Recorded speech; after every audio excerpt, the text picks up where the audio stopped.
Itukuzwe damu ya Kristo. Karibu mpendwa mtazamaji wa Mwangaza Digital na msikilizaji wa Radio Mwangaza FM. Tusikilize tafakari ya Mtakatifu Gaspari ya siku ya leo ya tarehe 18 mwezi Mei. Mizigo ni mizito, lakini kama inatolewa na Mungu, yeye pia anatupatia nguvu. Mizigo ni mizito, lakini kama inatolewa na Mungu, yeye pia anatupatia nguvu. Katika ujumbe huu, Mtakatifu Gaspari anajaribu kutuweka wazi kwamba mizigo tunayoshiriki hapa duniani inaweza kubebeka hata kama ni mizito kiasi gani, ili mradi tu iwe ni ya Mungu wala si vinginevyo.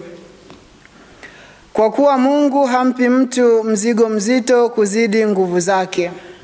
Labda tunaweza kujiuliza maswali kadha wa kadha kwamba ni mizigo ipi hiyo ambayo Mungu anaweza kutupatia sisi watoto wake na wanadamu wote kwa ujumla.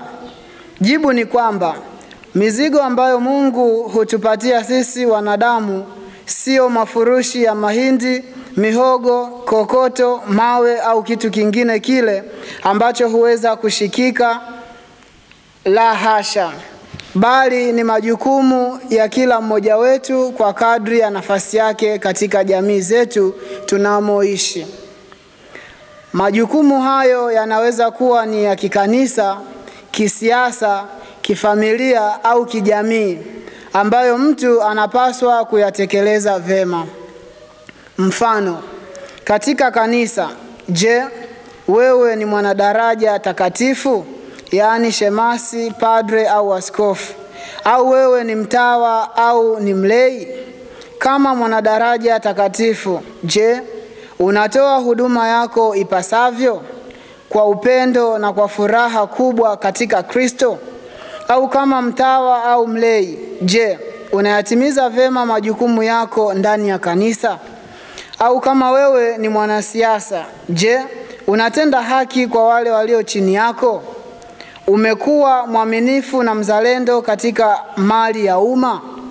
Au katika familia, je, wewe umekuwa baba bora au mama bora kwa kutimiza vema wajibu wako?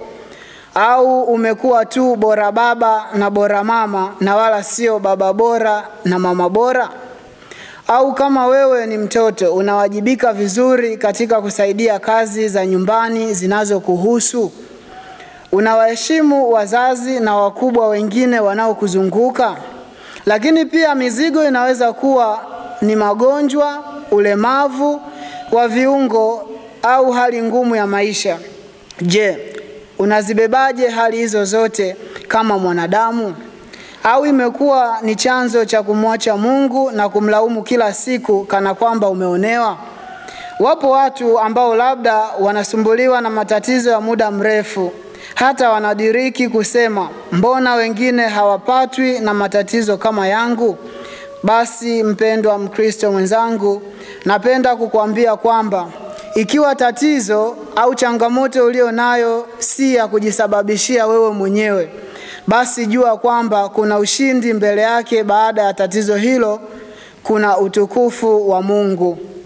Hivyo usilaumu na kutenda dhambi, badala yake mshukuru Mungu kwa kila jambo. Kama Bwana wetu Yesu Kristo anavyotutia moyo akituambia, hayo nimewaambieni mpate kuwa na amani ndani yangu. Ulimwenguni mnayo dhiki, lakini jipeni moyo, mimi nimeushinda ulimwengu.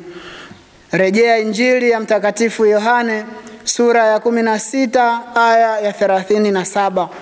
Basi tumuombe Mungu kwa maombezi ya Mtakatifu Gaspari atupe nguvu ya kubeba vema mizigo yetu, ili mwisho wake tukaurithi ufalme wa mbinguni na kufurahi na Mungu wetu milele yote.